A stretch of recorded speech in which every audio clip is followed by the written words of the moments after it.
In the peaceful outskirts of Montval, a small town in southern Belgium, Officer Lucas Mertens was on his usual patrol under the soft midday sun. Clad in a neat police uniform, his step steady, he was more than just a law enforcer. He was a familiar figure in the neighborhood. The man who nodded respectfully to the elderly, bent down to pick up a child's hat blown away by the wind, or paused for a few seconds to ask the newspaper vendor how business was going that day. Lucas had a simple but unique routine. Every day around noon, he would buy a sandwich from a small shop on St. Laurent Street and find a quiet spot to have his lunch. Usually the stone steps next to the central bus station, where sunlight filtered through the trees and scattered across the dull gray pavement. That day, as he searched for his usual seat, his eyes caught sight of a woman sitting alone on a low stone wall. Elara Laurent, a black woman with sun-worn skin, her curly hair tied back neatly, clothes old but clean, hands resting calmly on her knees. Her posture wasn't that of someone begging. Her gaze was steady, unafraid of the stranger watching her. Lucas paused for a moment, then stepped forward. "Hello. I usually eat lunch here. Would you mind if I shared a bit of my sandwich?" Elara looked at him for a few seconds, eyes slightly narrowed as if weighing whether this was genuine kindness or thinly veiled pity. Then she gently shook her head. "Thank you. I'm not asking for anything." Lucas smiled, his voice calm. "I know, but I don't like eating alone either. And I may have bought too much." There was a moment's hesitation. Finally, Elara nodded. Lucas sat beside her, just close enough not to intrude, and handed over half the sandwich. They ate in silence. Buses came and went. Passers-by paid them no attention. A police officer and a homeless woman. Simply two people sharing a quiet lunch. As they neared the end of the meal, Lucas asked, "I'm Lucas. And you?" "Elara," she replied curtly, then added, "Laurent, do you live nearby? If I have a place to sleep, I call it living. Some nights it's a shelter. Some nights it's under the old bridge by the tracks." Lucas didn't ask further. Not out of disinterest, but because he understood that sometimes silence says more than questions. Before standing up to leave, he said, "If you're here tomorrow, I'll bring extra sandwich." Elara gave a faint smile, but in her eyes, something flickered, something quietly stirred. And from that day on, their shared lunches became a habit. Day by day, they sat beside each other like two benches in a park. Not intimate, but constant. Lucas spoke of small events around town, the mischievous children he helped find their way home. Elara spoke slowly, revealing that she had once been a kitchen assistant at a small restaurant near Lille, until her husband died. Her mother fell ill, and everything collapsed in a single year. No family, no job, no home. Lucas never showed pity. He simply listened, and sometimes shared a silly story just to make her laugh. One afternoon, Lucas pulled a newspaper from his bag. "I thought you might like this article. It's about a retraining program for people who worked in the service industry." He handed it to Elara. She took it, looked down. Silence. Lucas noticed her lips pressing tightly together, her eyes troubled. She skimmed the page but never turned it. After a while, she said softly, almost inaudibly, "I can't read it all. I dropped out of school at 14. Never went back." Lucas nodded. He didn't say anything right away. Then he replied, "Then we'll start again. A little bit each day." Elara looked up, for the first time meeting his gaze with genuine openness. "You're serious?" "Very serious, but only if you want to." She nodded, just slightly, but it was enough to begin a new chapter in both their lives. Neither of them knew it yet, but from that lunch onward, a remarkable journey, between a police officer and a woman the world had forgotten, had just begun. Autumn swept into Montval with chilly breezes and sunlight slanting through the trees. At the familiar bus stop, between stone benches growing colder with the season, Lucas Mertens still appeared every noon, carrying 2 meals and a small book. Not newspapers like before, but children's reading books with brightly colored covers, large, clear words, and occasionally amusing illustrations. Elara Laurent looked at the first book Lucas placed in front of her, eyebrows slightly furrowed. On the cover was a cat climbing a tree. The title was printed in simple capital letters, Le Chat Grimpe, the cat climbs. I'm nearly 40, Lucas. Are you really starting with children's books? She asked, half confused, half hesitant. Lucas just shrugged and smiled. I learned my letters from a book just like this. What matters isn't where you start, it's that you start it all. Amara was silent for a moment, then turned the first page. Lucas pointed to each word, pronouncing them clearly. Eli. Lu. C-Chat. Chat. Lechakrimp. At first, Amara repeated slowly, a little awkwardly. But Lucas was patient. He let her read on her own, never interrupting, correcting only gently if she paused too long. They studied beneath the soft midday light as people hurried past without so much as a glance. No one noticed them, a police officer reading children's books with a homeless woman. Day after day, the words began to take root. Lucas kept notes in a small notebook, new words Amara had learned, common mistakes, and ways to help her grasp phonetic rules. He wasn't a teacher, but the persistence of someone who believes in kindness made every lesson clear and approachable. He didn't push, didn't pressure. He was simply present. After a few weeks, Amara could read an entire short sentence without help. It was on a day of light rain.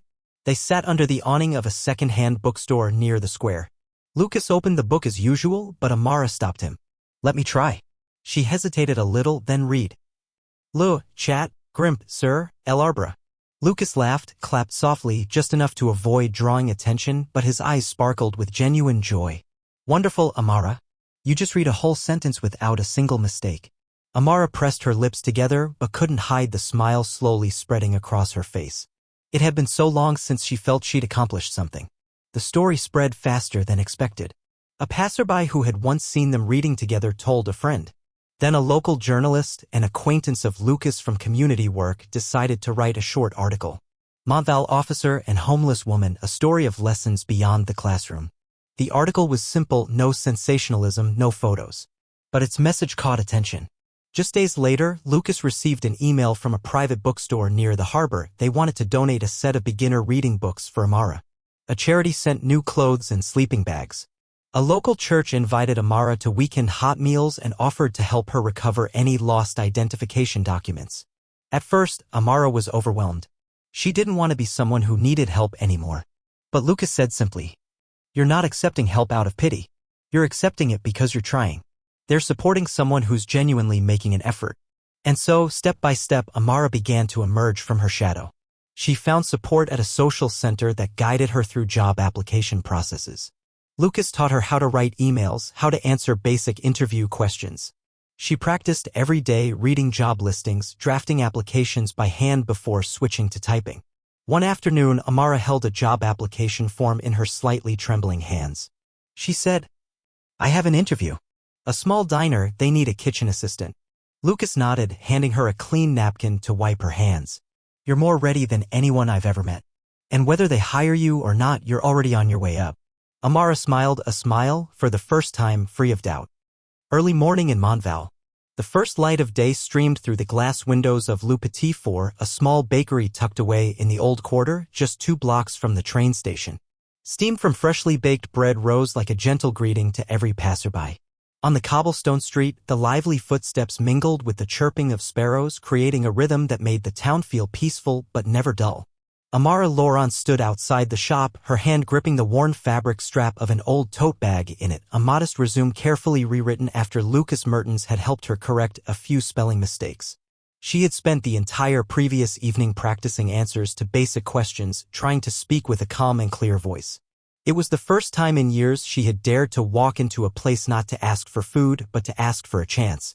She took a deep breath and pushed the door open. The shop was still quiet. A few young staff were tidying up the tables, and in the open kitchen behind the counter, a sturdy, middle-aged man was chopping vegetables with swift, precise motions. That was Jean Morel, head chef and owner of the shop, known for being strict but fair. Jean looked up, his eyes sharp.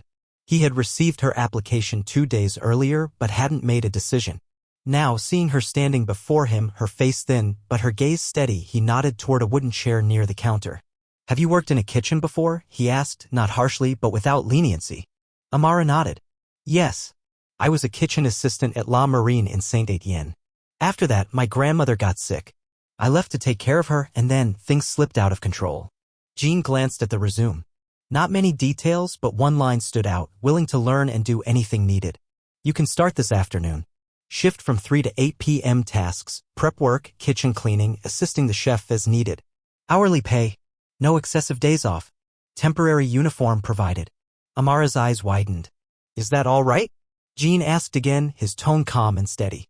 Yes, it is, she whispered, but with the voice of someone who could no longer afford to let any opportunity slip away.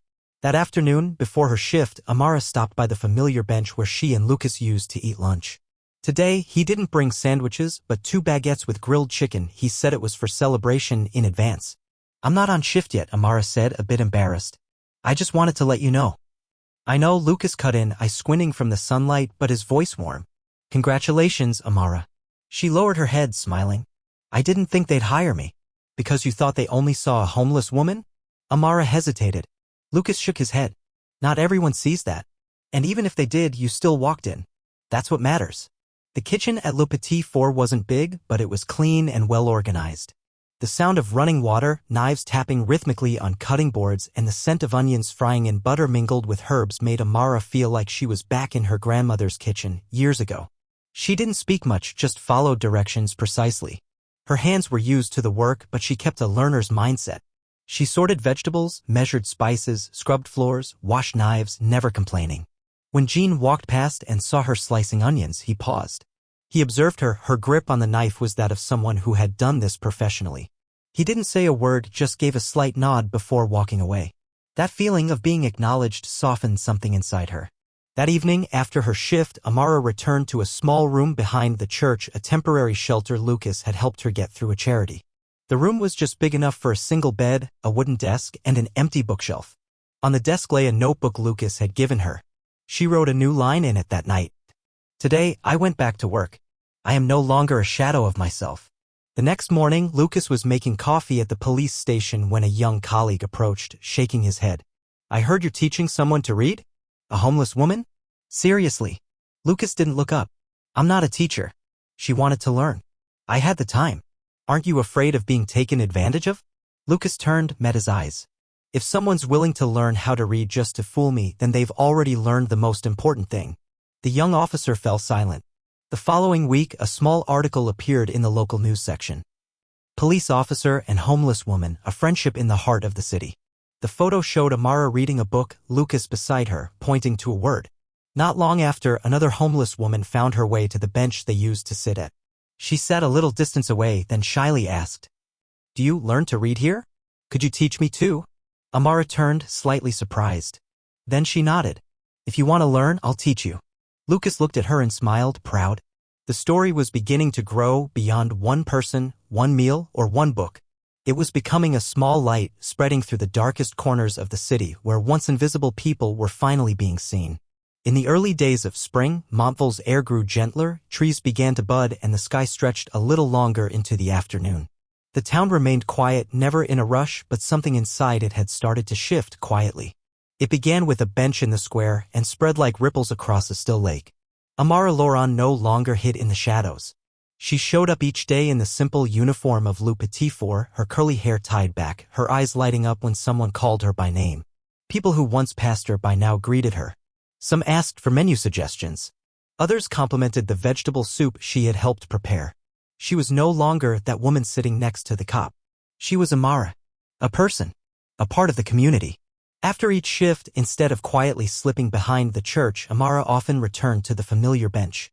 Now, it wasn't just Lucas Mertens, her first and most patient friend, but also new faces, a young man who had lost his home after his mother died, a middle-aged woman fleeing an abusive marriage.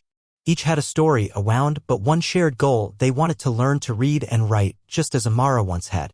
Amara became an unlikely tutor, though over time it felt like she had always belonged in that role. She didn't teach like a teacher. She shared like a friend. She used the very words that once confused her to now explain with warmth and clarity. Lucas supported them by printing out simple materials, collecting donated books from the city library, and when needed, he was the first to secure shelter or call local aid centers. Word spread quickly. One day, as Amara was helping a young boy spell his name, an older man in a white shirt holding a camera approached. I'm Antoine Girard from the Montville Daily, he said politely. I've heard you're doing something special. Amara hesitated, about to decline, but Lucas gave a subtle nod from afar, as if to say, this story deserves to be told. 3 days later, the article was published. Formerly homeless woman teaches the forgotten to read. The story gained more attention than expected. Major outlets picked it up. A local TV station invited Elara to a Sunday morning show. She declined. "I don't want to be the face of something I'm still learning to do," she told Lucas. "You don't need to represent anything," he replied. "Just keep living the way you are, that's enough." One day, Jean Morel, owner of the bakery, entered the kitchen with an unusually thoughtful expression. After the evening shift, he called Elara over. "I read the article," he said, resting a hand on the wooden counter. Amara's heart skipped. "If it affects the bakery." "No," Jean cut in, then squinted. "I wanted to ask, would you like to try making potage aux lentils for next week's menu? I remember you said your grandmother made a great version." Elara froze. A small invitation, but heavier than any certificate. "Yes," she said. "I'd love to try." The following Thursday, an elderly customer came into Le Petit Four just to say, "Miss Elara, that soup reminded me of dinner with my mother in 1962. Elara smiled, saying nothing. But in her heart, it felt like magic. As for Lucas, Amara's story reaffirmed a belief he'd held for years, that wearing a uniform isn't just about handling cases. It's about showing up where others feel invisible. He began working with the city library to create a free weekend literacy program. When he proposed it, someone on the town council scoffed. "That's education's job, not the police." Lucas simply replied, "If reading can keep someone off the streets or out of a jail cell, then that is public safety." He was granted permission to run a 3-month pilot program. The first to sign up was the middle-aged woman who had once learned with Elara. Then came a widowed old man. Then a boy who often skipped school. The class had no blackboard, just a round table, old books, and people who believed it was not too late to begin again. One afternoon, as the library class wrapped up, Elara stood up to gather the books. A young woman in a simple coat walked over. "Are you Miss Elara?" Elara nodded. "I heard your story. I dropped out of school too, after my parents divorced. Now I want to learn again. Would it be possible?" Elara smiled and placed a hand on the woman's shoulder. "I'll show you where to start." These quiet seeds did not burst into bloom with fanfare, but they took root steadily. In the heart of Montval, where once there had been only nameless, voiceless people, now voices began to rise. Reading, word by word, sentence by sentence, with the belief that they deserved to be seen and to be heard. And in another corner of the city, a police officer took off his hat, sat beside his friend, and shared a simple lunch. Just as he had before and as he would again, because sometimes the simplest things are where all change begins. On a Monday morning in June, the Montval sun rose higher than usual, casting warm golden light over the town's old red rooftops. Inside Le Petit Four, the scent of toasted bread and melting butter filled the air. Behind the counter, Elara carefully arranged slices of bread onto a tray, her hands swift, her eyes still scanning the serving area. No one noticed that today she was nervous. That afternoon, she had an appointment at the Montval Vocational Training Center. After months of working at the bakery and helping with the literacy program Lucas had started, Elara had applied to earn a certificate as a community education assistant, a step closer to her old dream to become a social worker. "Are you sure about this?" Lucas had asked a few days earlier. "Not completely," Elara replied. "But if I wait until I'm sure, I might never begin." That answer stayed with her all the way to today, the day she had to choose between safety and stepping outside her comfort zone. The training center stood by the riverside in a renovated old building with ochre bricks and wide open windows. Elara arrived early, waiting in a sunlit hallway, clutching her bag with her application and an old notebook, the one where she had written down her first letters, taught by Lucas. When her name was called, Elara stood up, her heart beating faster than usual. Inside the small interview room were 3 people, a program instructor, a city council representative, and a gray-haired woman representing adult learner support. They asked her about her past, why she wanted to study, what she hoped to do with the certificate. Elara answered honestly, no embellishments, no avoidance. "I didn't know how to read. I used to sleep outside where no one knew my name. And I started learning again because someone chose to sit down beside me instead of just walking past." The panel was silent for a moment. Then the gray-haired woman nodded, her eyes glistening. "There are things no school can teach, but you carry them with you." Elara left the interview unsure of the outcome, but certain of one thing: she hadn't given up. That evening, Lucas stopped by the small apartment where Elara now lived, a rooftop room rented at a low price by a local shop owner after hearing her story. He brought a bag of food and an envelope. "Someone sent this for you," he said, placing the letter on the wooden table by the window.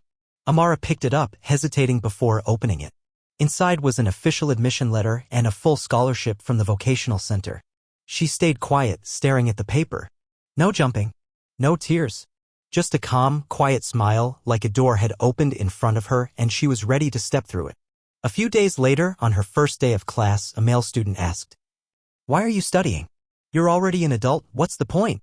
Elara simply replied, "Because I want others to have the same chance I did, to be seen, to be trusted, and to begin again." Meanwhile, in a modest office near the police station, Lucas sat reviewing monthly reports. The weekend literacy program had drawn nearly 30 participants in just the first 3 months. Of those, 7 had found jobs, 2 had reconnected with their families, and 1, a 17-year-old boy, had decided to return to school. Lucas didn't speak about it much, but every time he saw those numbers, he felt something deeper than any praise. Justice isn't just about stopping crime. It's about making space for the forgotten to become whole again. And every time he saw Elara enter the room, papers in hand, eyes bright and posture steady, he knew he had chosen the right path. At the end of the course, Elara received an offer from the city library. They wanted her to lead a new adult literacy group, not as a student, but as a facilitator. She took one night to think it over. The next morning, standing on her small balcony overlooking the square where she once ate lunch alone, she sent her reply. "I accept." In Montval, there are no monuments bearing the names of people like Elara or Lucas. No primetime headlines talk about the little classroom in the corner of the library or the lunches shared on a stone bench. But every life changed, every pair of eyes lifted for the first time after years of looking down. That is the truest kind of recognition. In Montval, the small town began to change too. Thanks to people who didn't wait for permission to be kind. Elara knows this isn't the end. It's only the beginning of many dreams once hidden, now quietly unfolding. On an autumn morning, a thin mist still clung to the library windows as Elara stepped into Montval's central library. She wore a gray sweater and a pale pink scarf, a gift from a student in her new literacy class. The second-floor room, where she was about to teach her first session as the lead instructor, was still empty. Golden light filtered in through the windows, washing over rows of old wooden desks. She set down her bag, opened her folder, flipped through the lesson plans, and took a deep breath. Just a few months ago, she was the one sitting in the front row, sounding out each letter as though relearning how to exist. Now, she was the one preparing to help others reclaim their voices. That day's class had only 6 students. A middle-aged man who had worked as a mechanic but couldn't read technical manuals. A housewife in her 50s, always quiet, her eyes filled with uncertainty. 2 young men who had dropped out of school early, overwhelmed by overcrowded classrooms. An immigrant from Algeria, for whom French was a labyrinth. And a young woman with dyed purple hair, who had once lived on the streets, her arms still marked with self-inflicted scars. Elara didn't begin with a lesson. She began with a story. She told them about the first time she held a book and couldn't understand the title. About pretending to read the newspaper on a park bench just to hide her shame. About a police officer, Lucas, who didn't ask her why she had failed, but asked where she wanted to begin. The faces before her slowly began to soften. In that room, no one was judged. No one had to prove they were worthy. "We'll begin with the letter A," Elara said, smiling. "And don't worry, I started with that one too." Elsewhere in Montval, Lucas sat in a meeting with the precinct chief and fellow officers. An internal report showed that the recidivism rate among formerly incarcerated homeless individuals had dropped sharply in the area around the library, where Elara now taught. "People don't reoffend when they have something to move toward," Lucas said. "A classroom, a word, someone who believes they can be different." Someone objected, "But that's not the job of the police." Lucas looked at the man. Not angry, just firm. "Our job is to protect. That includes people's physical safety and their chance to start over." At the end of the month, Elara was invited to speak at the opening of the town's new community center, an initiative that would host vocational classes, soft skills workshops, and adult literacy programs.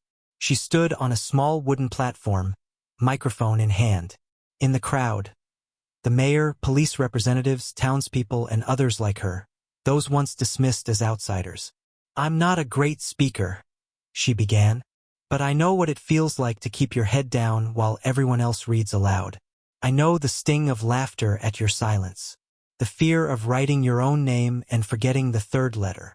But I also know the quiet strength of someone sitting beside you, not asking why, but asking which letter should we start with? I'm not here because I'm better than anyone. I'm here because someone once sat next to me. Someone who believed in me before I could believe in myself." She paused, her voice softer. "I hope I can do the same for someone else." The hall rose to a standing ovation. Lucas stood at the back, silent. He never sought attention, but in that moment, his eyes said everything his voice didn't need to.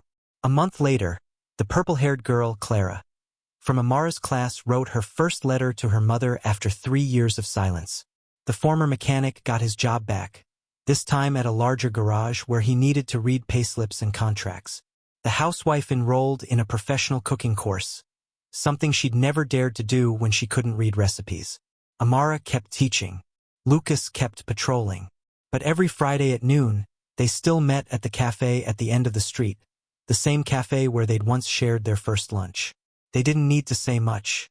They sat side by side, like 2 punctuation marks at the end of a sentence. Not a conclusion, but something whole.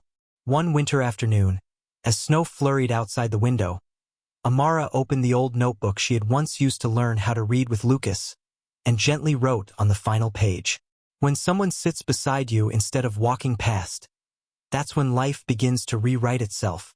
Lucas glanced at the page, smiled softly. "Are you writing a book?" "Maybe," Amara replied, "but I think you already wrote the first chapter." And so, in the heart of a small town, with no miracles, no superheroes, a woman who had once been homeless and a man who wore a police badge wrote something no one expected. A quiet resurrection through letters, through belief, and through human kindness. Spring arrived early in Montvale. Cherry trees lining the main boulevard began to bud, soft pink blossoms swaying gently in the mild sunlight. The breeze carried the scent of fresh earth and laughter from the community center, where Amara was no longer just a teacher, but now a mentor for the town-sponsored program, Learning to Change Lives. She no longer taught alone.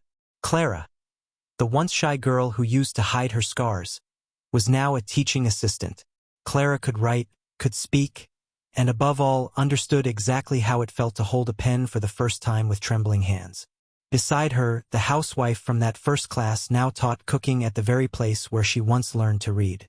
The mechanic, once rejected because he couldn't read forms, now ran a bicycle repair class for teenagers. Amara watched their progress like a gardener witnessing the seeds she'd planted grow into resilient green shoots, each one small, but strong. One day, she received a letter from a nearby city, Grenoble. The message was short but urgent. "We've heard about the program in Montvale.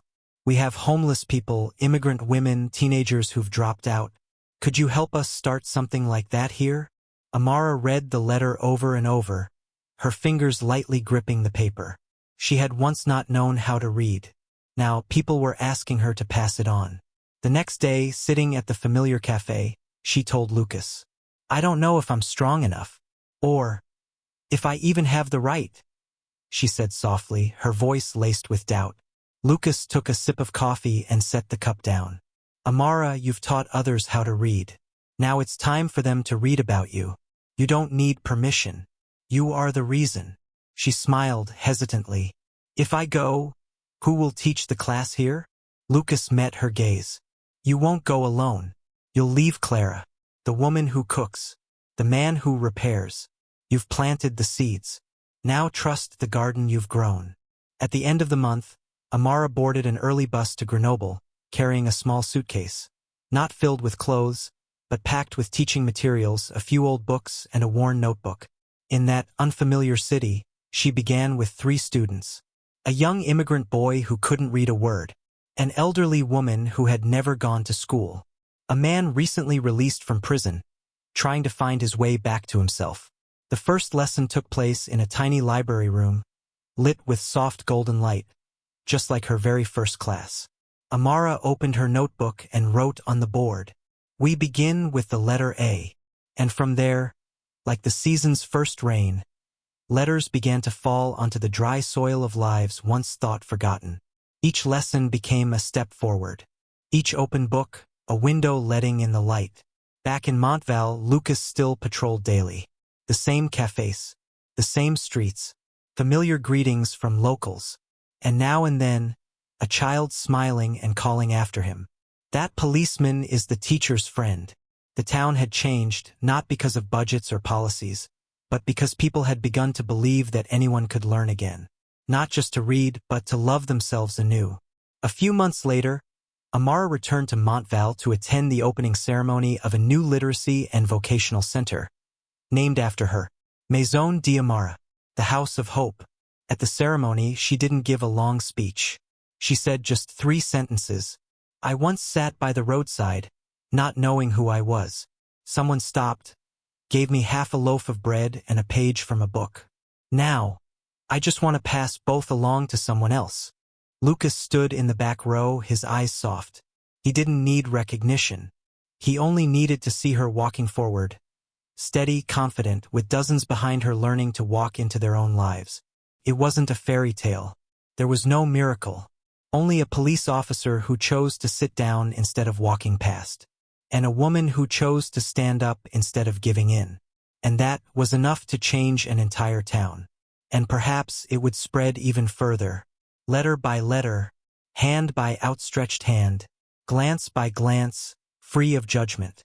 We begin with the letter A, and write our way into being human.